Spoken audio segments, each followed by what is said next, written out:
quando você faz a casa no terreno da sogra e o amor acaba. Oi, amor.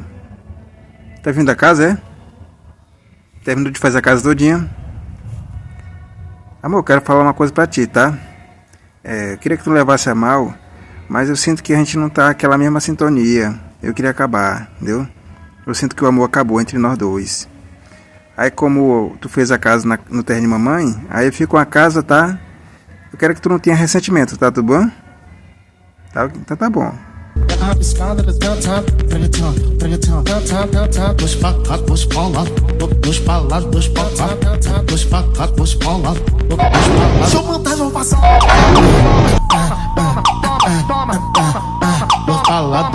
Segue o meu perfil, amigos, curte, comenta e compartilha.